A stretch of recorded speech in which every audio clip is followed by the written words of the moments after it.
Like, what do you think? Watch it. Nah. Do it. What could he possibly say? What could he possibly say? What could it possibly be in this video at this point? Dude, we know is okay, he's shit at games. He's shit at life. He's shit at giving takes. He's shit at coding. He's got a shit personality. Like, what could this video really be at this point? What could it really be?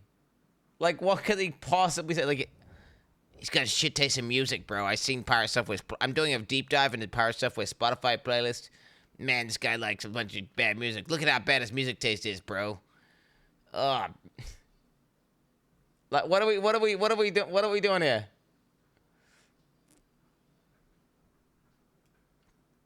Hacking claims and stories. Ah, fuck it. A bit of a note before we continue. Most of Jason's hacking claims are mainly stories, with him being the only source of truth for a lot of them. So for most of this video, I'll just be explaining and teaching about the terms used and how these things generally go, instead of making judgments like the previous two parts. Well, maybe a few minor judgments. Anyways, with that out of the way, let's start going through it. Let's start by breaking. Notice he calls him Jason.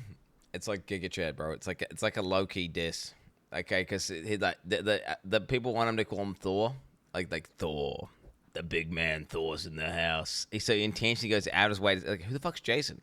Oh, that's his actual name or whatever. Up the old VX Underground tweet that Jason responded to and recheck his YouTube short on his experience while he was at Blizzard. I was one of the guys sitting there pulling down every bot that worked for every MMO that we worked on, everything at Blizzard, grabbed every single one of those, pulled it out into assembly, grabbed the code key from it, removed the polymorphic, found a way to fit it into Warden. Okay, so from this clip, we got a lot of stuff to go over and cover. First, Jason... Is he just spamming buzzwords, or does he actually know what he's talking about? Because it sounds like he's just spamming buzzwords, I'm not going to lie. Although, wait a minute. Warden was a thing, right? Warden was the anti-cheat thing. They're like, Warden's gonna get you, bro. If you're gonna use that fucking bot, you're gonna get caught by Warden. It's gonna get you. Worked on anti-cheat at Blizzard, and he dealt with bots. Plus, he did reverse engineering on the bots too, based on his comments. He also worked with Warden, which was Blizzard's anti-cheating tool that was directly integrated into games like World of Warcraft. The way Warden worked was, while you were playing the game, Warden would be running and using native API function calls from your system to collect data on your computer. This would include things such as what programs you had open while playing the game. It would hash data collected and periodically send it up to Blizzard servers, where they would try to determine if you were running any known cheating programs on your system while playing the game. It also has some malware detection built into it too, apparently. It could detect stuff like keyloggers and warn you if your system had been affected. It probably has a lot more functionality and abilities, but we'll need real Blizzard employees to talk about those details. Back to the short comments. Jason also pulled down tons of bots, pulled them all out into assembly, grabbed their code cave, removed the polymorphic, and then fit all this back into Warden somehow. The code cave, bro. What is the code cave? He got the code cave, bro. Shit, that's some hacker shit right there. I'm just imagining some guy, bro, in one of those rotating chairs surrounded by monitors. The code cave. You know that guy in that one movie where he's like, get fucked, whatever the movie was called. I don't remember. That's him though. That's PirateSoftware. Now, Grandma's boy. Yeah. The issue with this clip, he's in the code cave. is while all these terms make sense on their own kind of, together this ends up sounding like weird nonsense he made up. This is why the VX Underground Twitter account is calling Jason out in the tweet. Also, for anyone that doesn't know what VX Underground is, it's a site that possibly holds the world's largest public collection of malware source code, samples, and papers. This is an incredibly popular site that many real hackers and security researchers use to find, study, and explore viruses. So these are the actual guys. VX Underground. These guys are the big dicks. Yo, shout out to VX Underground for all the fucking cracks back in the day. Shout out, yo, you the GOAT. You the GOAT. Plus, the people running actual pirated software, baby. Not this fake news bun. Like real, actual pirating, dude. Posting that shit on fucking WSBB and Pirate Bay, baby. Let's go. The Twitter account of VX Underground are almost all going to be people within the field that actually really know their stuff. Now, let's go and explore what the code cave term means from the wiki link Jason has posted as a response. If we look at the opening line on the wiki link, it basically says it refers to a section of unused bytes inside a process memory. So what this means is when we have a program active, we want to check and see if there's basically an empty continuous block of memory within it. If we manage to find an empty section, we can directly modify it with the debugger and add some new instructions to the program's execution. The advantages for this approach are the modifications are quick and easy include, and you just need the application itself to check for this. None of the original source code is required. The downsides are, in many cases, this will result in a modified executable, which can cause the program to crash or malfunction depending on what was done. And the biggest issue, the amount of empty space you'll have to work with is going to be incredibly limited, meaning you think it would just crash, like if you modified some shit. But I guess this is like it would just crash immediately, right? Wouldn't it try to read that shit? I guess if you're just a mad hacker, it doesn't crash. Just code it in a way. Oh shit! Fucking shut the fuck up. Well, dude, I'm watching this. I'm committing now. I've committed. I'm actually interested. I'm actually interested. Moderators, deal to these guys. Deal to these guys, moderators. Take them out. Take them the fuck out. Take them out, mods. Take them out. how much ad hoc stuff you can add here is going to be extremely small. Normally, you'd never use CodeCave to try and do a complex hack or add program behavior inside it. If you were searching and trying to use a CodeCave, you'd use the CodeCave area to try and find a way to call a separate DLL file where you'd have your actual hack or bot code logic located in for this context. And the CodeCave would just act as the entry point for this DLL injection. Also, let me explain what a dynamic link library or DLL file is too. Just like how you have an executable that's filled with compiled code that your system can run directly, DLL files also include compiled code. The major difference is DLLs are a separate file and they can be used by multiple other applications. For example, the code to create a window on the Windows operating system exists in a DLL file and other programs use it. Another big thing is like I fucking hate DLL files. You go to delete some shit and it's like, I'm sorry, this DLL file's already in use. You cannot delete this DLL file. You can you're trying to cut and copy this thing. Nah, sorry, little gup. The DLL file's currently being used by some.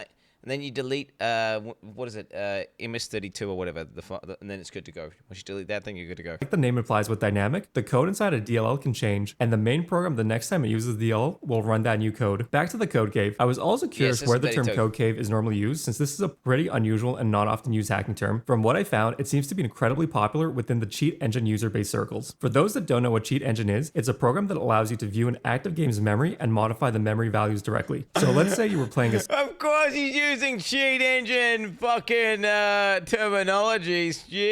Jesus. Oh, the code cave. Single player offline game and you opened up cheat engine, you could do some simple stuff like find your character's health memory value or level and set them to the max. You could also try doing the code cave stuff by finding that area of unused memory and try to create a custom hack there. The hack would be fairly limited and simple due to size constraints though. Think something like a God mode toggle. Now, while cheat engine can help you screw around with single player offline games, it's not exactly a good tool to use with MMOs like World of Warcraft. The reason is with offline games, all the logic, updates, and variables are only on your system. This is what we call client side. So if something is modified with cheat engine, there shouldn't be any big problems since there's nothing else that needs to verify these values and data. This is like T-morph, right? Just your side doesn't affect anyone else. You can't actually cheat anything. You can just kind of change the way your guy looks or like change transmog or make your character look like a little furry. You know what I'm saying? I mean, I wouldn't be surprised if that was Pirate. Maybe Pirate had his character turned into a custom furry avatar. Wouldn't be surprised. Maybe it's some sort of anthropomorphic ferret with big titties.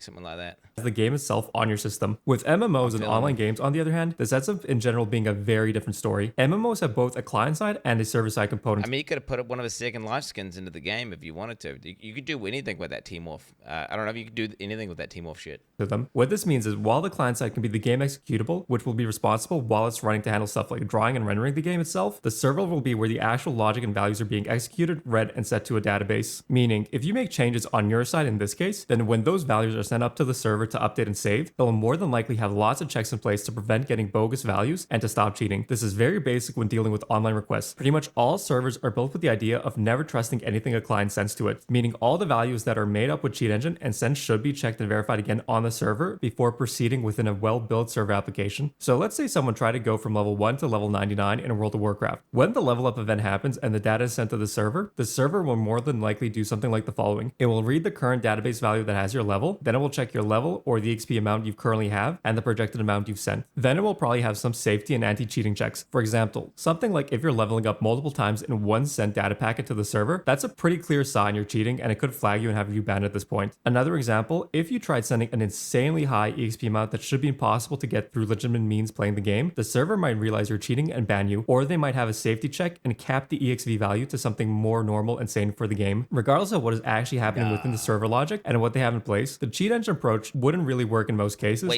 I didn't think that the client was that important. I thought like the client was you were just importing keys and stuff was happening on your client side, and then it would just kind of send back the data what happened on your client. I thought the server basically did everything. You know what I'm saying? Like you're pressing the keys, your character's walking around. Like there's like a array for your where you are and the XY axis, and like where you are for how high you are and low you are, for example. And that's like, and then every time the server frame goes or whatever, it like the client pings back saying, "This is where he is. This is where he is." He's just pressed this button. This ability's being pressed. That gets into the server, then the server processes it. Then it comes back. Let me talk nonsense now.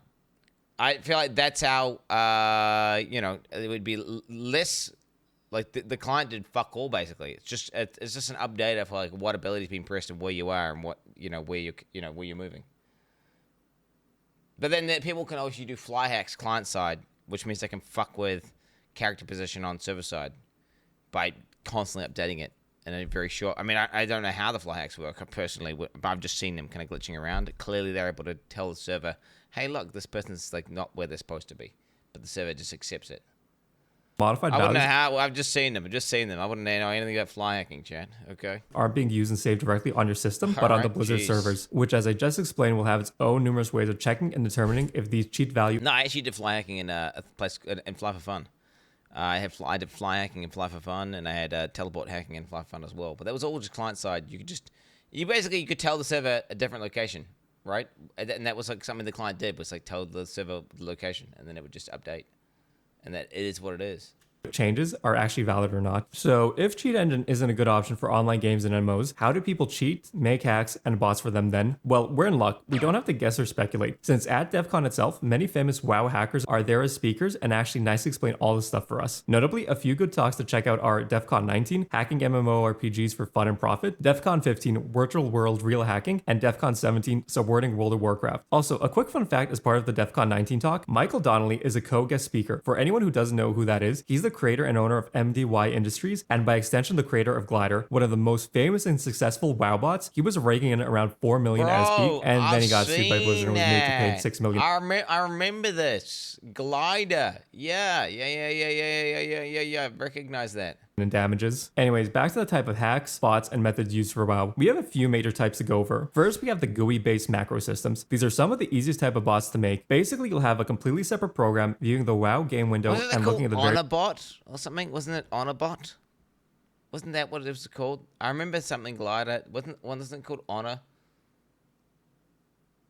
Buddy? Honor Buddy. It was called Honor Buddy. Oh shit! There you go. Parts of the game screen. Depending on what pixel color your program sees at different spots, different actions will be performed by sending the keystrokes mimicking player behavior to your WoW client. So for example, if you were grinding, you might have the bot casting an area effect spell every few seconds, and when your health and mana bars change color, the bot will know to use your potions to keep the character alive to continue making grinding possible. Another popular type of bot design is done through DLL injection. People do that in PoE, by the way. People do that in PoE. Streamers have been caught for using, basically what it does is it tracks. All it does is just tracks when the pixel changes from red, right? And then what it does is when it basically that pixel changes, it will use the health potion. Yes, Russians use it quite a lot, and the Russians have been caught multiple times with they've been straight up AFK and degen and shit, and then their shit will like auto pot or auto log them out. Yeah.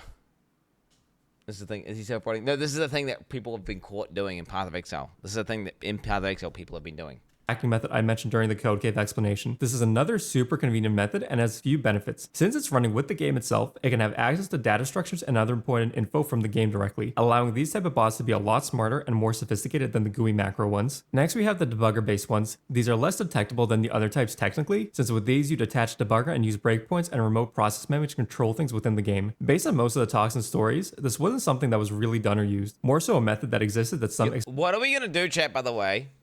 So LLMs can process images, right? And they can kind of have an understanding as to what's happening. Well, they don't know what's happening. They're just predicting the next fucking thing, but really well.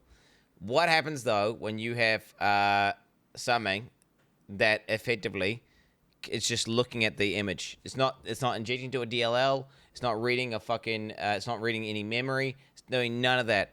It's just looking and then using a neural network and going, okay, press this key now, press that key, press this key. Even all you need is like 10 frames every second.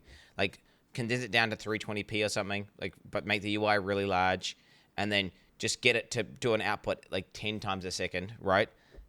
Like this, you just do it on a local machine at home, and then you have it set up to an actual mechanical robot that's pressing a peripheral, like a keyboard. Think about it. So you've got a local LLM running that's just it's like one of the latest versions of DeepSeek or something. It's just you've got your gameplay, World of Warcraft. You have like a really low resolution output, so you can spam your local machine 10 times a second, or maybe not even that. Maybe even like 2 times a second. It doesn't even need to be that fast or reactive. It just needs to know where it's going, what it's doing, and how to grind monsters. And then you say, like, okay, press 1 for this attack, and you have the cooldowns up there. Press 2 for this attack, have all the cooldowns up there. And then you literally have it programmed, so your guy's putting, your bot is doing inputs to an actual peripheral. So it's like an actual human playing the game. Now what? How do they stop that? Now you've got a bot that can just grind indefinitely and just keep finding mobs forever. And it's putting the commands in via a peripheral that it looks like a human could be. You can't stop that, right? Is it profitable? Wow. You probably need like a $20,000 computer. And it would need to be running constantly, spamming. It'd be spamming compute, which would use energy. It'd be like having like a Bitcoin miner or something. But it doesn't matter though. You could have a guy effectively grinding. Like you could do it. Oh man, it would be so good. It would be so good at cheating at RuneScape. Those red, when you zoom out and you're doing an agility course. Oh my god. You could have like a fucking little mouse. All you need is X and a Y axis. I could rig this up, bro. I could rig this up. You just get a mouse and you have this thing that moves the mouse around and does the click. And all it needs to do is left click. Oh mate. Mate, you could do RuneScape cheating so perfectly and forever. You wouldn't even need, you could have it process 1 click every 2 seconds, so it only needs to update its view every 2 seconds, and it would still go crazy. Bro, you're Danny Kugling. Who are you talking about? Okay, what are you talking about? I can make an image, or I can get a screenshot of RuneScape right now, right? It can just say like, it can just be your guy, right? And you've got like one of those red boxes on an agility course, right? And then you can get the LLM to you feed this screenshot to the LLM and you describe to it, right? Okay, output. So you just have the pixels at the top here, right? You have like whatever the pixels are, like 1920, right? You have whatever the fuck it is, right? You have the pixels over here, and you just say. Input the coordinates here, right? That's your output, the red box. Anywhere in the red box, output those coordinates, right? So then the LLM outputs the 2 coordinates, right? And then this goes to your little device you've set up, which moves a mouse, right? You've got a mouse on, which is basically a mouse pad with a rung here, right? And a rung here, and it physically moves the mouse, like a 3D printer kind of, to that location. And then it does a click. This would do this so well. And it just does this. It just keeps every like second it just sends an image to the GPT. And all you're doing is just inputting a click command. It just keeps sending out a new one, an updated one. And you could farm agility and RuneScape and it would be not detectable at all. You're right. Do you understand what I'm saying? Do you want me to show you? Do you want me to show you right now? Do you want me to show you right now how easy it is? Do you want me to show you? Does someone have a picture of a guy doing agility? I can show you, because that's how my AI... This is literally how I position my timer on the screen. This is how I position my timer on the screen with AI commands. It understands the coordinates, the size of the box, and where it is.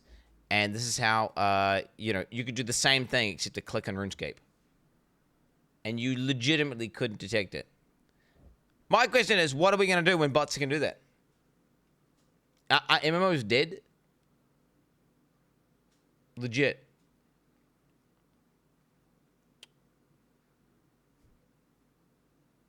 I don't think you care what you're saying right now. What are you talking about? Leviathan. Bozo. What the fuck are you on about? Literally, what are you on about? I'm thinking about the future of MMOs. I'm thinking about right now. Okay, should I make a more basic example that's easier for you guys to understand? I'll make a more basic example. I'll make, like, straight up. There's bipedal robots with digits, right? So you've got a robot that's got hands and it can click things, right? It has like 5 cameras on its head. It can see behind it, in front of it. It can see a keyboard. It can obviously input keys and click things. Okay, and you say, click the red boxes, robot. Click the red robot, and it can move the mouse, manipulate the mouse, and press the buttons. And guess what? This robot costs $5,000. You can buy one for $5K. Say 10% of people own one. You now tell that robot, click the red boxes in the agility course, and it just does it. And it grinds those points, or it plays, or you say farm them. You know, okay, the red boxes in agility course is very easy. See, farming maps, it would have to understand rules, and it would understand it, like what tier you got to do and how your build works and all that shit. What I'm saying is, it's a $5,000 bipedal robot you can buy.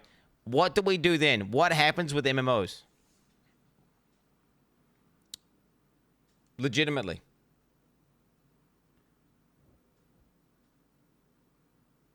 Do we just all play single-player games? Are we doing it? Like, this guy's spamming, bro? Like, you guys spam? Ban you. Alright, wait. Alright.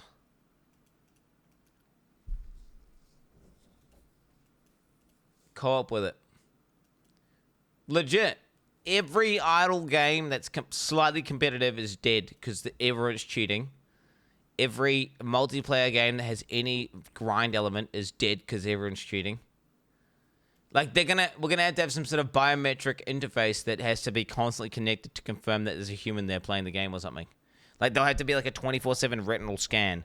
Like, in order to play World of Warcraft, you'll have to have like a verified camera device that like checks, like looks into your eyes like 10 times a second or some shit to make sure there's a human looking at the screen and playing the game. You know what I'm saying? Like, you're gonna have to do like to log in, and you're gonna need to have like it'll have to draw blood every like 10 minutes. Nanobots, maybe, yeah, nanobots. I mean, that's the thing, right? It's gonna be maybe a computer brain interface that's in you. Maybe you have to have like a computer brain interface verification where it like checks your vision output and input to make sure you're actually playing the game and it's a natural human. Yeah. I mean, I'm just saying. The cheats are gonna be fucked in the future, chat. Like, they're gonna be fucked because they're not gonna interact. They're not gonna be. You won't be able to detect them. You won't be able to detect them, and they're gonna be super good, like super general, and really good at farming games that are kind of basic. Anything's always just in the future. It's not just in the future. You can make this right now. NGZ Pro, I can make this for you right now. I already have made my. I mean, this is like, start up a timer for 7 minutes and 50 seconds, right? And then move the timer to the bottom left of the screen. Check this out. So that's natural language, right? Natural language. Okay, is it gonna work, dude? Oh, bro, is it gonna work? Is it gonna work? Is it? Oh shit! What's happening? Oh shit! What the fuck's happening? Start up the timer for 7 minutes and 50 seconds. Hello? Did you start the timer up for 7 minutes? Just warm it up. Start the timer up for 7 minutes, 50 seconds.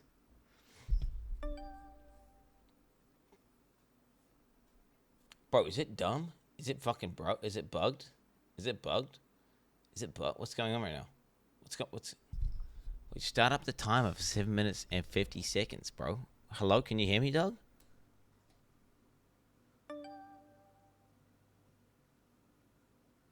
Dude, it's the audio input's bugged. The audio input's bugged. The audio there. Wait, maybe this one's not. QB start up timer 7 min 50 seconds. Alright, there we go. Okay, so my audio input's bugged because I put this new camera in. So it's just fucking not updated. Okay, look, 7 minutes 50 seconds. And now look at this.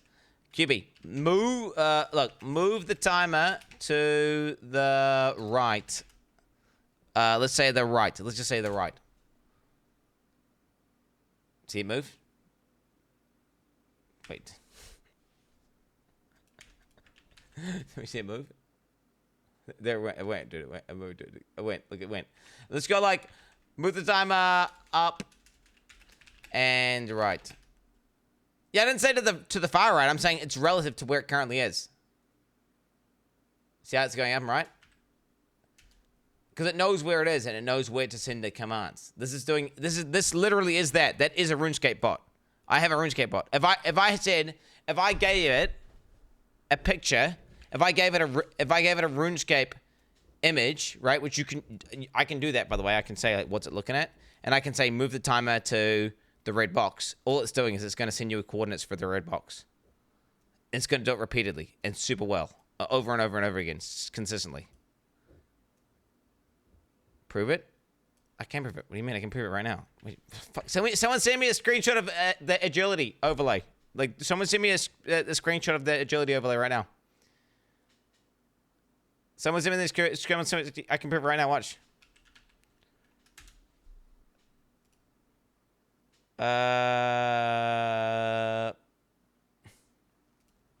Someone send me a screenshot of someone doing agility. Wait, RuneScape with that RuneScape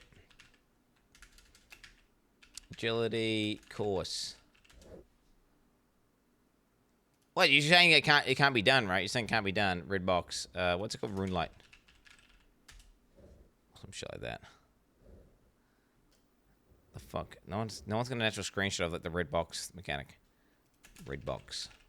What do you call that? Like, highlight? Bro, I don't even know what the fuck. I don't even know what the fuck. Like, you could have this in a system message telling it the whole course. Wait, where the fuck is the fucking... Dude, a picture with a red box. Hey, I'm just gonna make my own one. Fuck this. I don't have a fucking thing. Look. Okay, did someone actually send me a screenshot of one? No, that ain't it, bro. That ain't it. That ain't it, bro. That ain't it. That ain't it. That ain't it. Okay, okay, look, what, 1920 by 1080. I'm gonna do it right now. Look, I'm gonna make my own agility course right now, baby. I'm gonna make my own agility course. Look.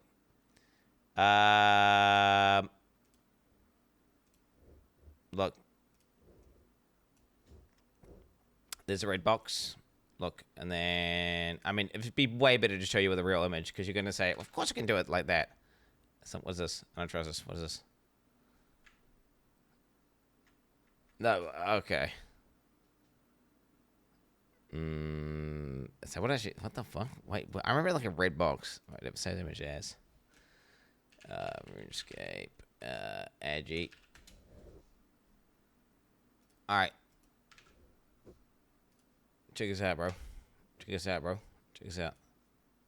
Is it not like a red box only mode? It's obviously now going to have to make the prompt a little more complex now. I'm going to make it's going to be a little more complex. Yo. You are a bot for RuneScape. And now maybe the command's going to be okay. Output the you would give it a very specific prompt. So you'd say, like, X, output the coordinates.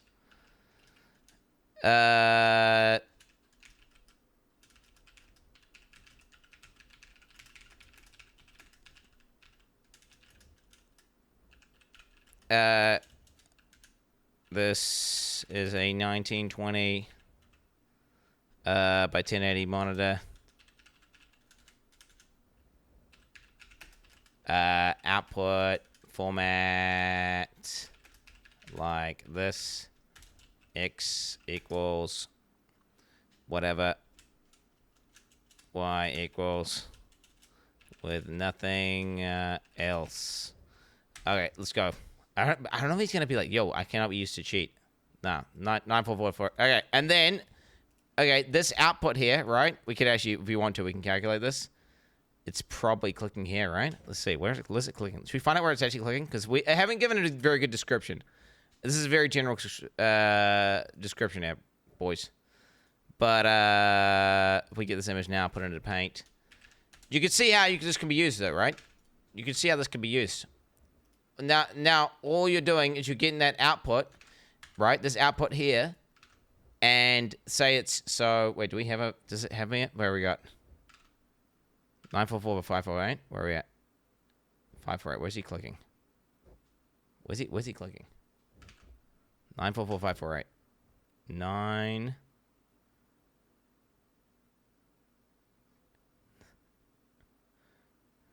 Is he clicking? Wait, what the fuck is he clicking here? Wait, what? Wait, what going on? What is this?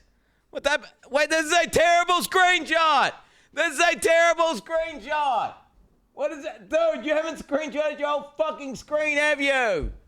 It will output this consistently, regardless, because I can, like, the fact that I can manipulate this to whatever coordinate I want, it's very accurate. Like, move the timer. Oh, it can't hear me. Never mind.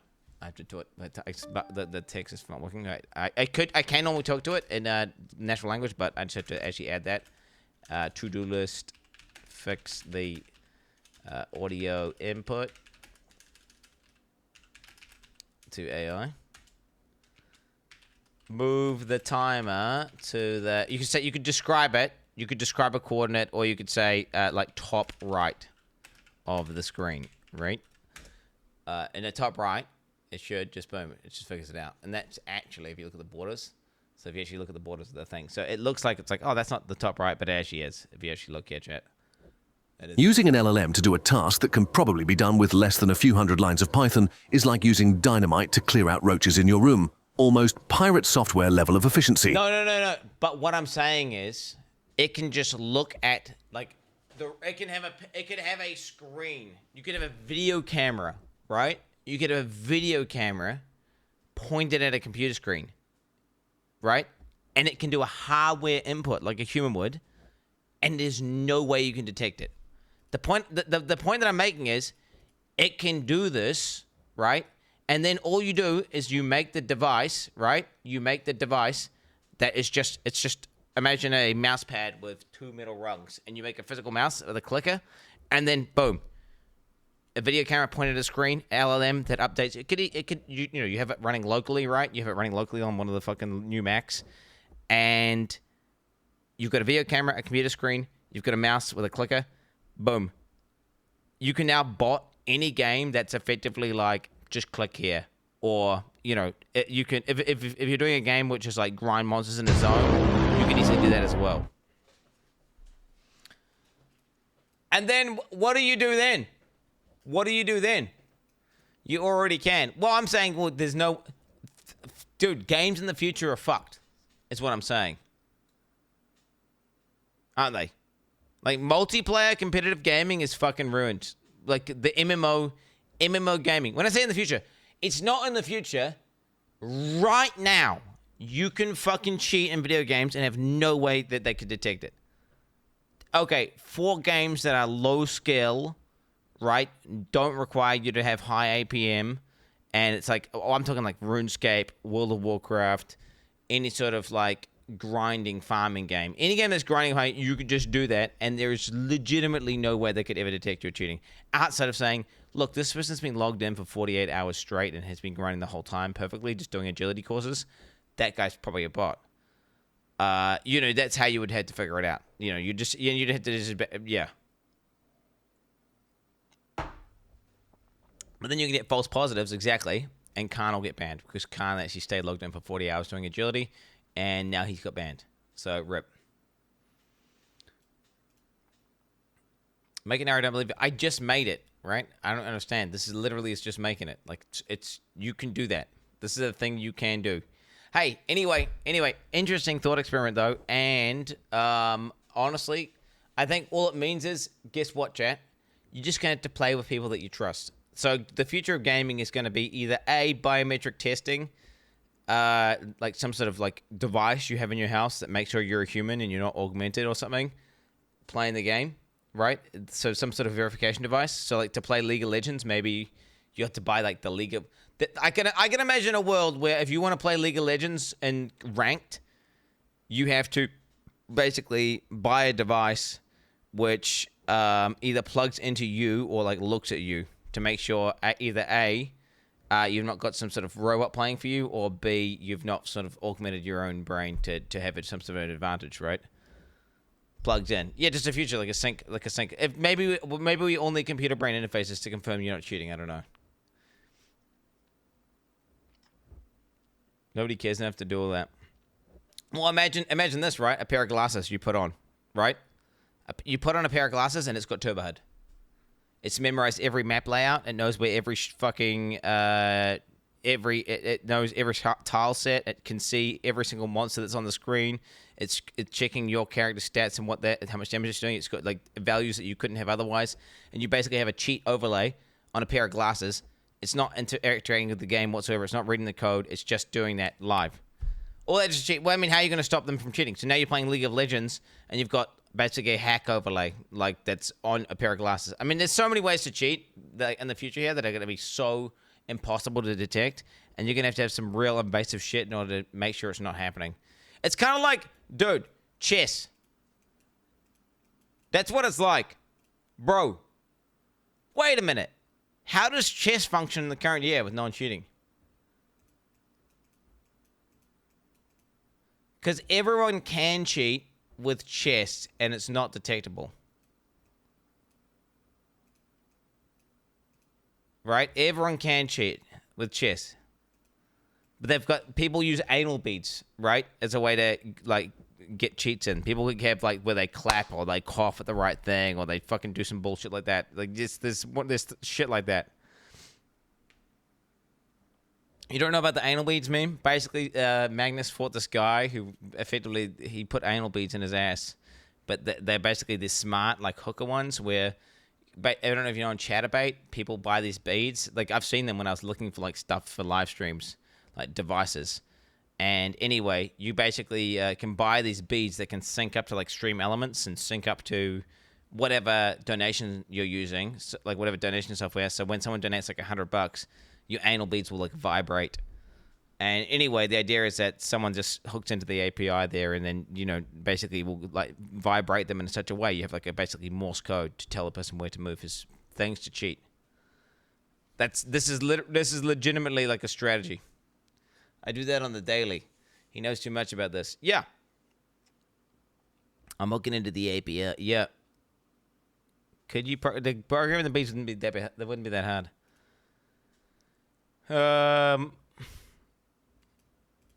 Han's actually playing, seeing better in tournaments. Magnus is just a sore loser. Oh, shit.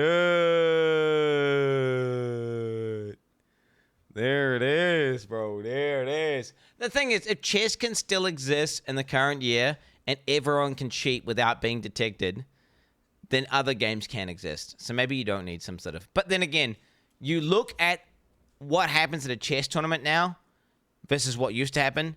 Back in the day, you would just rock up and they would do it. Now they've got, like, fucking a guy pats you down, grabs all your shit, gropes you, does all this. You go through, like, a metal detector.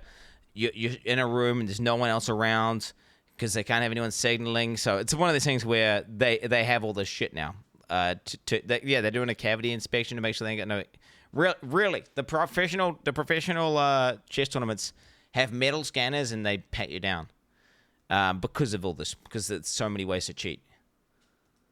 Anyway, chat, we live in a world experimented with. Also, a quick aside, back to Jason's grab the code K comment, this debugger method is technically the closest to his code K definition, but with the rest of his comments and description, this still doesn't sound quite right in his context. I'll explain more about this at the end. Anyways, back to the bot types. Then we have the client replacement types. These ones are huge amounts of work and generally aren't the first bot type anyone will make. Generally for this type, you already have a successful bot going and you know how much you can auto farm, sell, and by extension profit off of. So now you'd make a client replacement to maximize the amount of bots you can run on your computers or servers so you'd be able to maximize your profits. This was an incredibly popular approach in China since there was a much larger WoW gold buying and selling economy there, whereas outside of China there was a larger bot buying economy, roughly speaking. For more trivial hacks and simpler bots, there's also the option of using custom... Yeah, the one that I was just describing would be not profitable at all. You'd have to be super... Basically, you would spend tens of thousands of dollars to make this thing and a bunch of time and effort, and then you could just do a single account at a low resolution, at a low frame rate.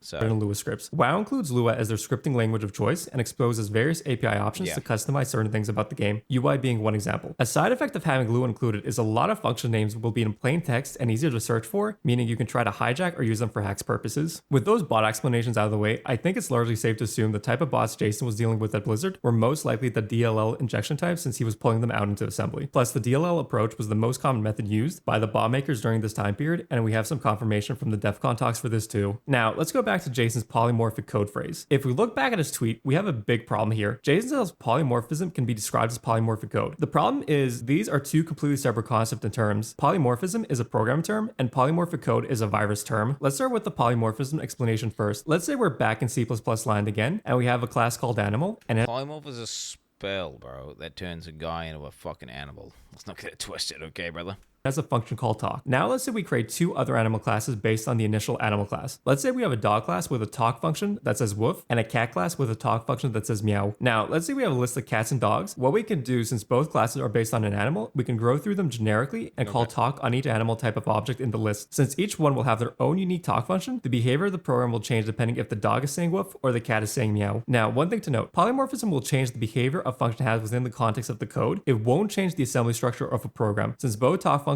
will be compiled into assembly and be within the executable itself. Now, there is also such a thing as polymorphic code, or more specifically, polymorphic viruses. Basically, some malware can change its own code by using a mutation engine to mutate itself. Basically, each copy of the virus will have its own unique key to decrypt its code payload in slightly different ways to make detection harder. For example, let's use basic math examples to show what I mean. Let's say we want to get the number 4 by using two numbers. We basically have infinite options. We can do 3 plus 1, 2 plus 2, 6 minus 2, 14 minus 10. All of these will result in 4, even if the expressions are different. The end result will be the same. This is basically what's happening with the polymorphic viruses. It's doing the same operations, but with slightly different semantics to make it harder to detect. That's 5-head. That's way too smart, bro. That's way too... You need to relax on how smart you're being right now, bro.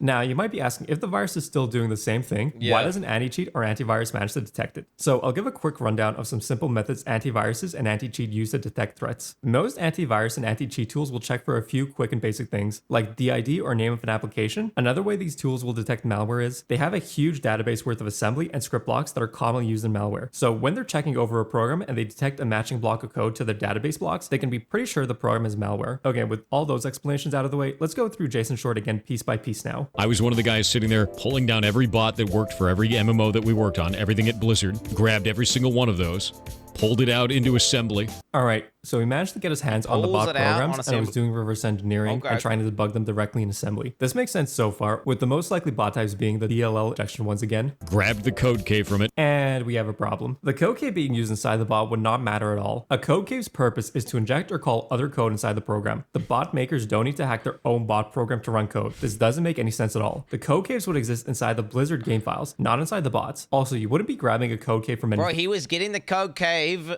bro, from the bot, dog, to then fork the bot and release it back onto the website, but hacked to find out who the fuck was hacking, bro. You didn't know that?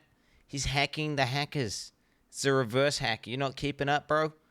Lock in. If you have a debugger open and checking a program in memory, you're already in the area and tooling to look for the code cave. Again, you'd be looking for a small area of unused memory. There's nothing here to grab. He's using the term even in his own statement and context incorrectly. And even if you applied it to the correct contents of the Blizzard game files, it still wouldn't make any sense. So let's drop this and go to the next bit. Remove the polymorphic. Okay, let's be charitable and say these bots were all made similar to polymorphic viruses. They weren't, but whatever. If you're studying the bot, you'd probably find the obfuscation and check to see how it's decrypted. You wouldn't be removing the polymorphic in this case. If you're ripping out the assembly instructions from the program, you're basically just left with a copy of the bot program, empty and useless. There's really no situation where you as the researcher and anti-cheat guy would be required to do this. So in all contexts, this doesn't make any sense either. Let's go back and finish up the clip now. Found a way to fit it into Warden. Okay, now how would you fit this into an anti-cheat tool like Warden? Since it works similar to an antivirus, you'd probably want to copy the common code block patterns you see in the bot into Warden. You'd also want to add other simple detection methods to Warden, like the name of the program or signatures related to it. You wouldn't need to remove the polymorphic. You just copied over parts of it and saved the instructions into the Warden database. So in the future, you could try and detect some users of this specific... You're basically a high school teacher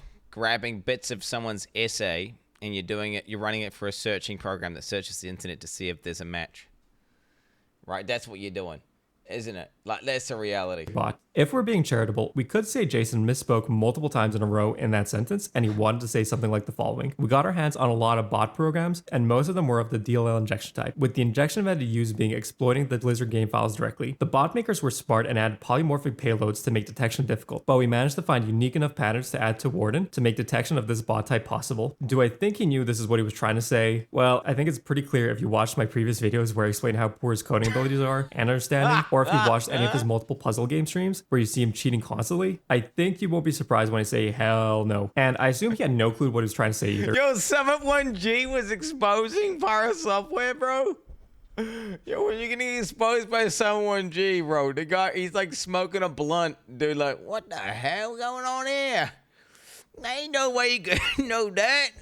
Oh, shit. What the fuck? This PirateSoftware going on about, man? What I think is likely, he was just tossing around hacking terms he's probably heard thrown around by the actual devs working on Warden anti-cheat during his time at Blizzard. Moving on to another topic, let's leave the polymorphic and code cave stuff behind. Oh, you know you fucked up when the GTA RP guys are fucking exposing you. Fully, and let's move to another clip everyone has been asking me to review, his next hero hackerman story of defeating an evil rogue hacker using a stingray. I turned in a guy to the FBI when I was at DEF CON 24, I think it was. He walked into the room at the lost room. It was the year that I had the key. And he walked into the room and he's like, I need to put this device plugged into the wall under there. And I was like, you ain't doing that, man. And he goes, Lost said I couldn't. I was like, all right, fine, go plug it in. And he plugged it in, put it under the couch. The moment he left the room, I unplugged it, pulled it apart. And it was, you ever heard of a stingray? So this guy tried to set one of these up in an environment with tens of thousands of people on a little thing about this big in front of me. Yeah, it was great. Really smart. In front of him? Thor? The hacker god? Nah. I do not think so, little bro. I do not think so. Dude, he saved the whole DEF CON. Yeah, he had done this in a number of locations. The other two devices that he had put out had actually been out and deployed, which was a security risk. Jesus. Bro, it was probably a fucking thing that was going to display Gachi Muchi in one of the, like, on one of the fucking computer screens there. That's probably what it was. It was probably just a little meme virus. It was just going to play some Gachi on the main screen for like 10 seconds as a joke. Okay, just to be like, yo, look at that shit, baby. Yo, Ko is doing the skeptical emoji. Holy. Ko is doing the skeptical. Yeah, dude, sus egg.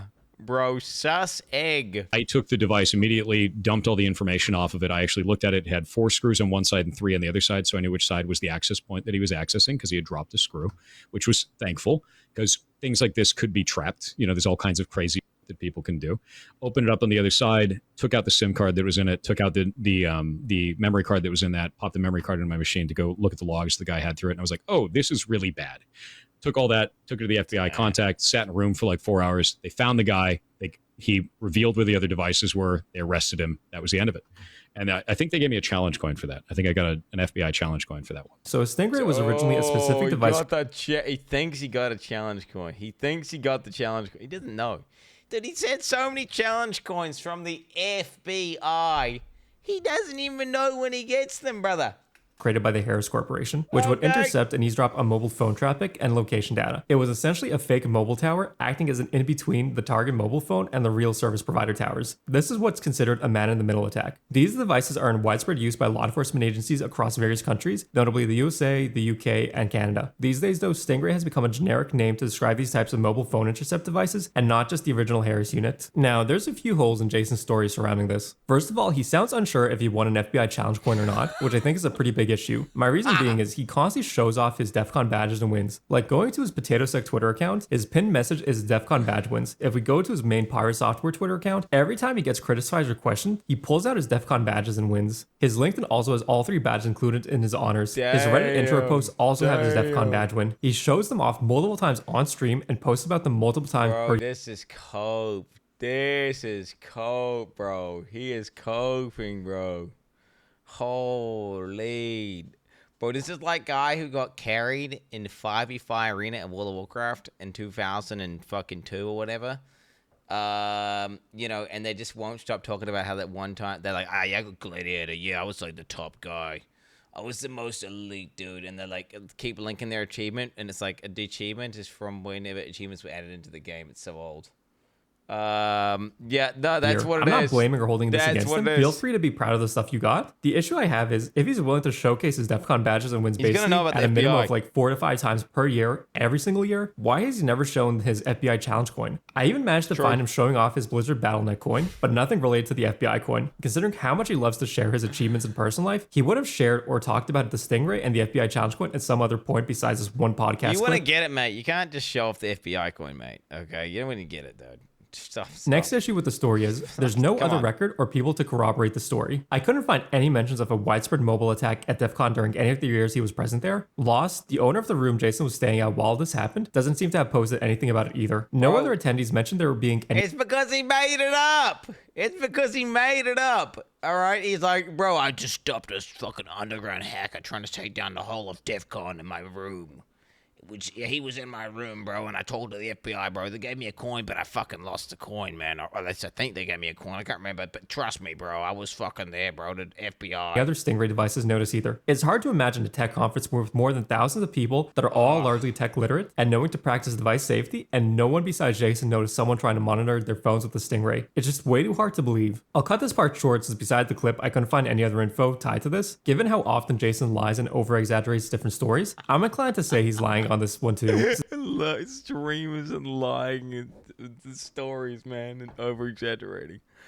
Dude, they're the worst. Since nothing about it seems true, and there's absolutely nothing I can find to even suggest it might have happened. Moving to the next topic, we'll return to his time at Eagle Research Group, or as he referred to it, his government hacking. Now, if we refer back to his link, then we can see he did the following: penetration testing, working with sensitive networks, and develop custom tools. Now, we have a few clips to check out. First one. My general wheelhouse control is physical access control systems, so breaking and entering, Wi-Fi related vulnerabilities, web related vulnerabilities, and social engineering. So those were my primaries when we were on those tasks. Okay, so he did physical access controls, Wi-Fi network checks, and social engineering. Okay, that's slightly different from what he wrote, but that's fine. Let's check the second clip. So your government is, dude, honestly, working for the government sucks ass. They pay more than God when you're a federal contractor, but holy shit, is it not fun. You ever published a CV? No, not at all, man. Like most pen testing, this is the saddest, shittiest truth. If you are a pen tester or a federal contractor pen tester, you are running scanners and you're bored out of your freaking mind. Like it is not engaging at all. Shit. There's very few times you're like, I get to do something cool today. It's usually like, oh, cool. I'm wearing a suit. I run a shitty scanner. I put together a report. I go home. Yeah, it's 99% writing reports. It is literally 99% writing. Yeah, it's not fun. I wish it was cool. Okay, running scans to test for vulnerabilities and then writing reports, again, sounds fine. The only problem I have is every single time I manage to find something about him explaining what kind of hacking he did, he changes his story and the things he was responsible for, but I digress. Anyways, let's talk about physical security hacking. You don't get his shit he's doing is so top secret, he can't tell you, bro. He's under NDAs, dog. You don't know about that? You ain't heard about Pirate talking about NDAs? And testing for a tiny bit. Physical testing is actually pretty straightforward and direct. You're basically going to go around and check every fire exit or entrance or other possible entry point to see if any are open. Are there any points of entry that... Bro, I would be insane at physical hacking and social engineering. I'm just saying, I would be insane. I would get into any place. If I'm allowed to just break in and shit, like if I'm allowed to pick locks, mate. And if you can't get in trouble for it, bro, are you kidding me? If you can't get... Dude, I used to break into my house on a daily basis for so long. Let me tell you, if you've got like a little bathroom window like this, so many people have this, where they got a window here and they go window here. Right? Okay, well maybe it's not done that. I haven't done that. You got like you got like a little bathroom, and this one here will usually be open just by like 10 degrees or something, right? See here? See here? You see you got a house like this? You got a window here and a window here? Okay. Bro, I get my arm in here with a basically I get a stick with a hook on the end. Okay? You put the stick in behind, and then you pull up the latch on this window, boom, I'm in. And this gets you into like 70% of all houses that exist. Okay, boom, I'm in. Your physical security's done. It's just stick technique, bro. It's the stick technique. You got a peg or a stick. Yeah, I mean, any of them. It works. What about 30%? Well, the other 30%, I mean, yeah, just smash a window, bro, if you had to, I guess. Just smash a window. Well, first of all, you just check the front door, right? So you go to the front door, you check that one. Okay, then you go to the back door. Most of the time, back door's open, right? A lot of people just won't leave that. Or there'll be a window. If a window's open or a back door, or one of the most common window that's open is the bathroom window. Boom. Stick technique, open that window there. Boom, you're in. And then if the doors aren't open and you can't get in any windows, penetration test complete. You can't get in, right? That's when you bust out a brick, which I've never done. I've never broken into someone's house with a brick. But I've broken into my mate's house several times, broken into my own house so many times I can't count. And windows and doors, mate, let me tell you. I'm a hacker. The brick technique. I've no brick. Yeah, don't brick through doors. Literally copying PirateSoftware stick right now. Well, this is dude. I said mine's based off real life experience, bro. Okay. My parents will work until 5 o'clock at night, or even later, because my dad had his own business, so he would come back at like 6 o'clock. My mum would be at night shift, so she would be coming back at 2 a.m. and they would just leave me outside the house locked.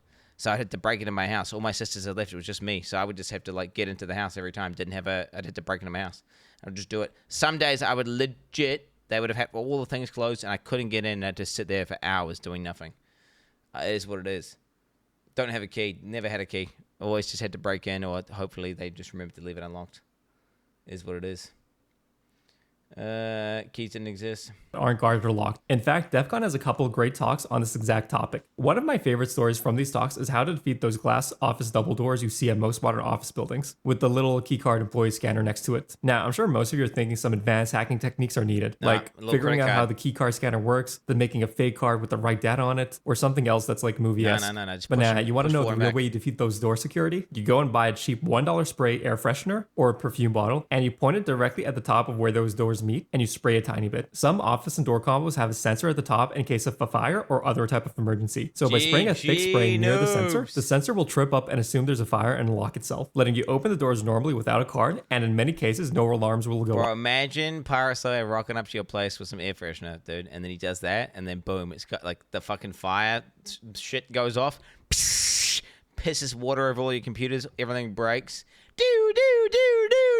So you'd be in the clear to walk in like nothing happened. For network testing, there's too many tools to pick from, so I'll just give one quick and popular example, namely Nmap, which is a network scanner that can identify hosts, services, open ports on a network, devices, operating systems, and even some vulnerabilities directly. For social engineering, I already discussed this in part 1, but a quick refresher. It's basically pretending you're someone that's an authority or coworker, and you're trying to trick an actual employee with access and credentials to either give you direct access to something or account details which you could later on use yourself. You might also be tasked with sending out internal phishing emails to check to see if the employees at the company you're targeting have enough training and security sense not to fall for obvious traps. And like I mentioned in the last this is way too... It's so easy to just call someone up, and if you know enough shit about them, you can just get whatever info you want.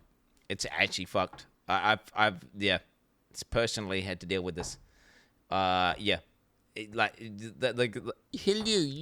is me. I am Quentin. Yes, I am. Oh, yes, that is me. Where can I just want to check what my address is at this location? And then they just give out your address. Yeah, really cool. Really great. Appreciate that, buddy. You're not just tasked with doing hacks or scans. A huge part of hacking work is writing detailed reports describing exactly what issues exist. And that's what the fucking morons sound like who's socially engineer, by the way. What social engineer? It's called tricking people who are trustworthy, bro. Congrats. Nice people. Just don't assume you're a bad guy out with nefarious intent, and they'll just give you information. That's how what they it be is. used to gain access so they can be fixed or addressed in some way. I can believe Jason did all these tasks. Nothing here requires any crazy training or hacking or Think coding. about this, chat. People have every single bit of info about me. They got my full name, they name my kids, name my wife, they got my address, they got my phone number. Think about it, if you got all this stuff, what can't you get? Right? You can get everything. Why? Well, because you can't. You can't hide it. It's just all out there. It's all out there. If you go, oh, it's my birthday today, guys. Like back in the day when you were innocent, well, GG, now they know your date of birth exactly. Oh, you fucking clicked on one autocomplete zone for like you're signing into a computer game and it just pops up with your email address. Oh, well, now it's got your full name there and your email address. Like, dude, good luck. You can't not leak it. You can't lock. Well, obviously, that's being a streamer, though. Though his stories about it keep changing, especially after the recent drama started coming out. After it came out, he kept reducing and toning down what he did. When giving answers on his stream, how much was exaggeration, how much was lying, and was actually true, I have no clue. I'm not super inclined to believe his words, but there's at least nothing wrong with any of these statements here. Alright, last topic, we have Jason's famous Mr. Robot claims. I don't like Mr. Robot because they took some information that they should not have taken from a write-up that I did on some puzzles that I solved at DEF CON, and then they put them into an episode of the show, and I found out about it. And the only source for that knowledge was my write-up. Don't do that. You'll always be bad. Do you want to know what the solution for that was? Do you want to know what one of the solutions for that was? It was the Puzzle Master's personal cell phone number, to which he got thousands of calls. Maybe don't put things in your episode if you don't know what it is. Idiots. All right, so the reason I don't like Mr. Robot. This right here is my write-up for the DEF CON 22 badge challenge. Went viral as hell inside of the hacking communities. And now let's go to Mr. Robot's Twitter. Understand that this was the only place in the world that this was listed. Mr. Robot reposted this right here. That's that same string. Okay, first of all, Jason's write-up wasn't the only place they could have found the puzzle. Popular sites like Wire have it front and center in an article. DEF CON itself still has it available too, and lots of other teams posted about it too. So no, Jason didn't have the only write-up. There were multiple teams at DEF CON that solved the bad challenge, and they all had their own write-ups posted shortly thereafter. Here's a write-up from Elegant, and if we look just a tiny bit below, we can see he also included the pamphlet picture as well, plus the original number series, and the decrypted letters portion. So no, by no definition was Jason's write-up the only one, or even the most viral and popular one. I even went and checked on the Wayback Machine to see how many notes his Tumblr write-up had on August 17th, 2014. This is 5 days after the original publication date. We can see there's 27 notes, not exactly crazy viral or anything. I then went and checked September 13th, 2016. This is 1 day before the Mr. Robot tweet, and at this date he had 150 notes. Not exactly viral or huge reach even after more than 2 years of this post being up. Plus, he was posting and sharing his write-up on Twitter and Reddit multiple times during these 2 years. Now, if we check roughly 2 weeks after the Mr. Robot tweet, we can see on September... Wait, Tumblr? Is that place where all the furries are at? With all the porn? Wait, Tumblr? Wait, what the... That's the furry platform, isn't it? That's the furry porn platform. September 26, 2016, he has 162 notes, or roughly a 41% increase in notes after he piggybacked on the Mr. Robot tweet to drive traffic to his write-up. Next, let's look a bit closer at the original pamphlet code series. Since we know the puzzle creator is lost, we can cross out his signature at the end. We're left with a series of numbers ranging from 1 up to 25. What's that common thing we're all using to discuss all of this that's roughly 25 letters? I'm sure lots of you have probably guessed it's the English alphabet. We can do a simple number to letter conversion, and we can get the following string. Now, let's look at that Mr. Robot tweet again. It's the same thing without the lost handle. This was truly impossible to figure out. My sarcasm aside, this is step 1 of the puzzle, and I mean that's pretty advanced, bro. It's pretty advanced. It's pretty advanced. I did this in RuneScape actually, but I mean the quest helper did it. It was Pigpen, the Pigpen. Step 1 literally. This is part of what Jason is claiming is his unique, only in his write-up knowledge that Mr. Robot stole. He's claiming Mr. Robot stole the puzzle starting line from his write-up. I honestly can't tell if he's being serious with this, or if this is actually just...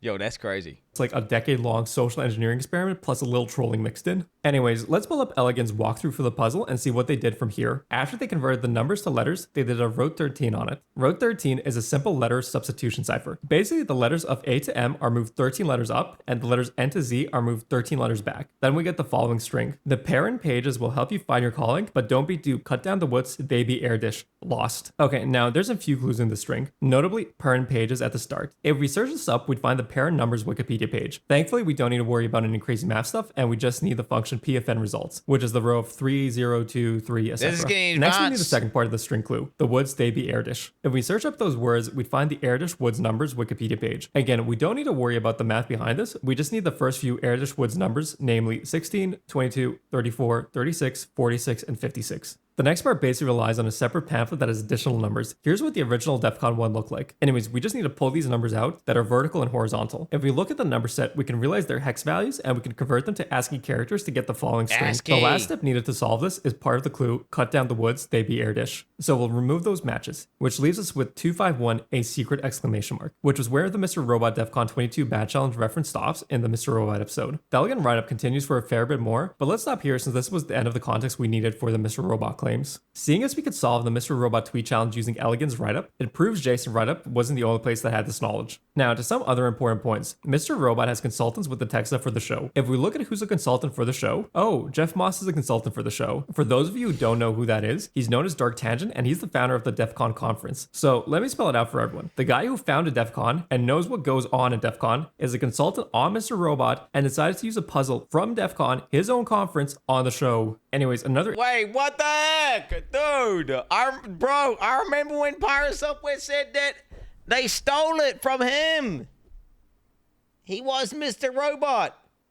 Not cool, bro. Don't do that. I remember seeing the clip. I was there, dude, a few months ago, however long that was ago. I was like, oh, geez, Louise, this guy's crazy. This hacker guy. Wait, so you're telling me it's all a lie?